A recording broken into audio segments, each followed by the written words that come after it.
नमस्कार दोस्तों, स्वागत है आपका अपने YouTube channel target UP board पर। आज हम दूसरे वीडियो लेक्चर जो कि केमिस्ट्री का पहला चैप्टर रासायनिक अभिक्रिया एवं समीकरण का दूसरा भाग है।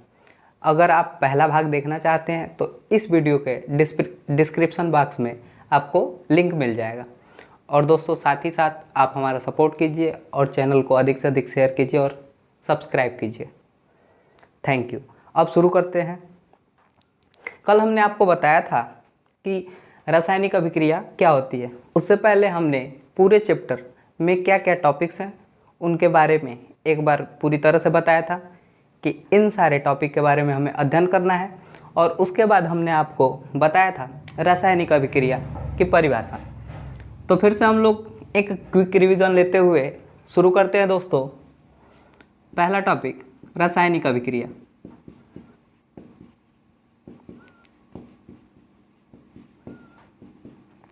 जिसको केमिकल रिएक्शन कहते हैं।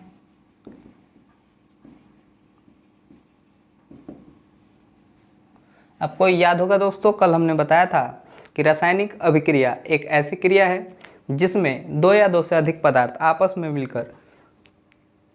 मिलकर किसी नए पदार्थ का नए गुणधर्मों के साथ उत्पत्ति करते हैं। उसे हम लोग रासायनिक अभिक्रिया कहते हैं। इसके बाद दोस्तों हमने बताया था कि रासायनिक समीकरण क्या होते हैं। किसी भी तत्व को प्रतीक या चिन्हों के रूप में प्रदर्शित करने के तरीके को रासायनिक समीकरण कहते हैं। रासायनिक समीकरण, इंग्लिश में इसको केमिकल इक्वेशन कहते हैं।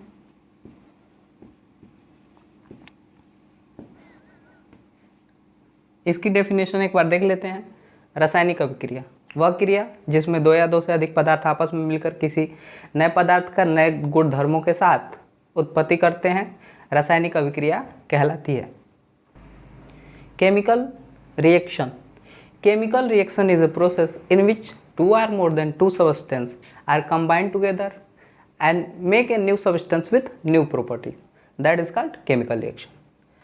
And next one, रासायनिक समीकरण, जिसको केमिकल इक्वेशन कहते हैं। रासायनिक समीकरण किसी पदार्थ को उसके चिन्हों या प्रतीकों के रूप में प्रदर्शित करने के तरीके को रासायनिक समीकरण कहते हैं। Chemical equation, the symbolic representation of elements is called chemical equation. चलिए इसका उदाहरण देख लेते हैं। जैसे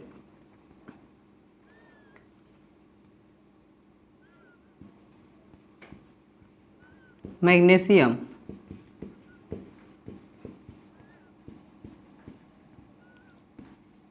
और सल्फ्यूरिक अम्ल का जब रिएक्शन अर्थात अभिक्रिया कराते हैं तो मैग्नीशियम सल्फेट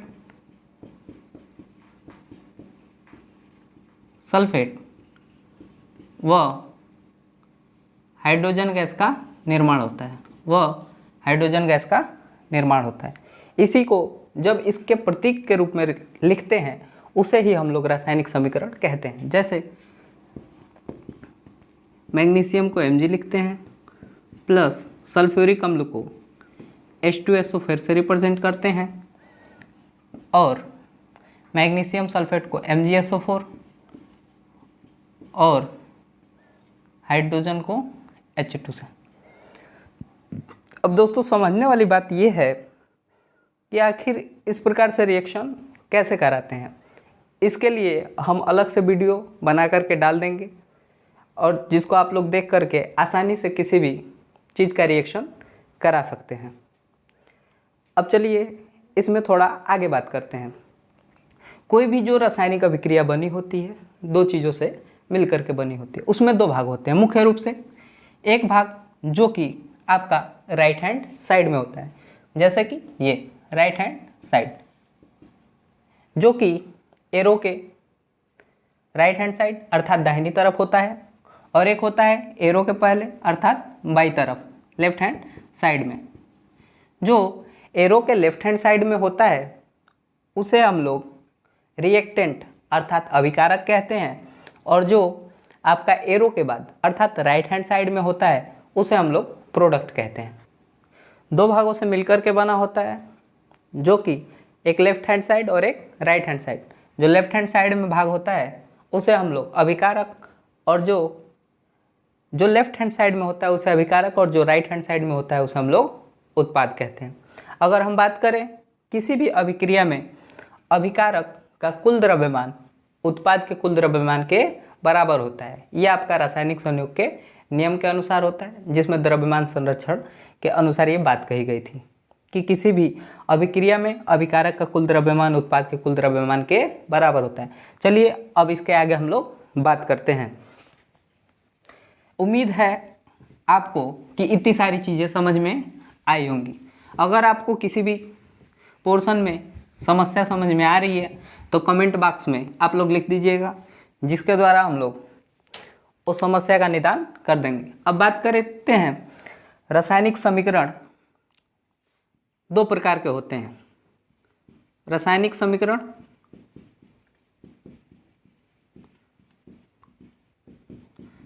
दो प्रकार के होते हैं। पहला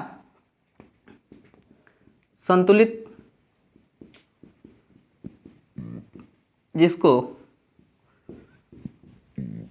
बैलेंस्ड केमिकल इक्वेशन बोलते हैं, और दूसरा आपका होता है असंतुलित रासायनिक समीकरण, जिसको हम लोग अनबैलेंस केमिकल इक्वेशन बोलते हैं। अब बात करते हैं संतुलित रासायनिक समीकरण के बारे में। संतुलित रासायनिक समीकरण वह समीकरण होता है जिसमें अभिकारक में उपस्थित परमाणुओं की संख्या उत्पाद में उपस्थित परमाणुओं की संख्या के समान होती है। क्या बताया दोस्तों हमने? संतुलित रासायनिक समीकरण वह समीकरण होती है जिसमें अभिकारक में उपस्थित परमाणुओं की संख्या उत्पाद में उपस्थित परमाणुओं की संख्या के समान होती है। चलिए उदाहरण समझते हैं। Calcium oxide, carbon dioxide, calcium carbonate, H2 plus Cl2 हमने बना दिया 2HCl। चलिए देख लेते हैं। संतुलित रासायनिक समीकरण में हमने यह बताया कि संतुलित रासायनिक समीकरण में अभिकारक में उपस्थित परमाणुओं की संख्या उत्पाद में उपस्थित परमाणुओं की संख्या के समान होती है। इसमें कैल्शियम की संख्या 1, कार्बन की संख्या 1 और ऑक्सीजन की संख्या 1 और ये 2, ओवरऑल 3 है। चलिए इसमें देखते हैं। कैल्शियम की संख्या 1, कार्बन की संख्या 1 और ऑक्सीजन की संख्या ओवरऑल 3 है। अतः यह समीकरण संतुलित है। चलिए अब आगे बात कर लेते हैं दूसरे उदाहरण के बारे में। इसमें हाइड्रोजन की संख्या 2, क्लोरीन की संख्या 2। इसमें बात करेंगे तो हाइड्रोजन की संख्या भी 2 है और क्लोरीन की संख्या भी 2 है। अतः यह भी आपका संतुलित रासायनिक समीकरण है। अगला हम बात कर लेते हैं असंतुलित रासायनिक समीकरण के बारे में। असंतुलित, जिसे अनबैलेंस केमिकल इक्वेशन भी कहते हैं। संतुलित रासायनिक समीकरण, balance chemical equation, is that chemical equation in which number of atoms present in reactant is equal to number of atoms present in product। Okay, अब बात करते हैं असंतुलित, जिसको हम लोग कहते हैं अनबैलेंस्ड केमिकल इक्वेशन, या फिर इसको हम लोग स्केलेटन इक्वेशन भी कहते हैं। दोस्तों यहाँ पे ध्यान देने वाली बात है कि इसी को हम लोग स्केलेटन या फिर ढांचा समीकरण भी कहते हैं। ध्यान रखिएगा इस चीज़ को, स्केलेटन या फिर इसे ही हम लोग ढांचा समीकरण भी कहते हैं। जैसा कि बता दिया गया है संतुलित का, वैसे ही असंतुलित में क्या होगा? असंतुलित रासायनिक, जैसा कि संतुलित रासायनिक समीकरण आपको बता दिया गया है कि उसमें अभिकारक में उपस्थित परमाणुओं की संख्या उत्पाद में उपस्थित परमाणुओं की संख्या के समान होती है, और असंतुलित रासायनिक समीकरण में अभिकारक में उपस्थित परमाणुओं की संख्या उत्पाद में उपस्थित परमाणुओं की संख्या के समान नहीं होती है। या फिर ऐसे भी बोल सकते हैं, unbalanced chemical equations are those chemical equation in which number of atom or molecule present in reactant is not equal to number of atom present in product. चलिए बात कर लेते हैं, इसको हम लोग स्केलेटन इक्वेशन भी कहते हैं। अगर इसी उदाहरण में हम यहाँ पर 2 लगा दें या फिर यहाँ पे हम 2 हटा लें तो ये किस प्रकार का आपका रासायनिक समीकरण हो जाएगा? ये आपका एक प्रकार से असंतुलित रासायनिक समीकरण हो जाएगा, या फिर जिसे हम लोग ढांचा रासायनिक समीकरण कहते हैं, या फिर उसको हम लोग ढांचा रासायनिक समीकरण कहते हैं। चलिए आगे हम बात करते हैं। चलिए आगे हम सीखेंगे कि किसी भी रासायनिक समीकरण को आखिर संतुलित कैसे करते हैं।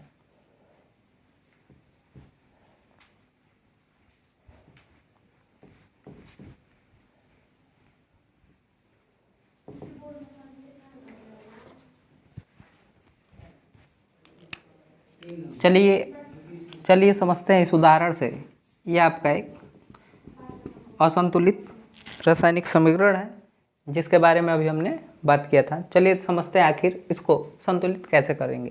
संतुलित करने के लिए सर्वप्रथम हम लोग तत्वों के नाम लिखते हैं और 2 कॉलम और बनाते हैं साथ ही साथ। एक में हम लोग लेफ्ट हैंड साइड और एक होता है आपका right hand side. Left hand side आपको पता है कि लेफ्ट हैंड साइड में आपका रिएक्टेंट उपस्थित होता है और राइट हैंड साइड में आपका प्रोडक्ट उपस्थित होता है। उन कॉलमों में हम धीरे धीरे जो राइट हैंड साइड में उपस्थित परमाणुओं की संख्या होगी उसको लिखेंगे और राइट हैंड साइड में उपस्थित परमाणुओं की संख्या को लिखेंगे। चलिए देखते हैं।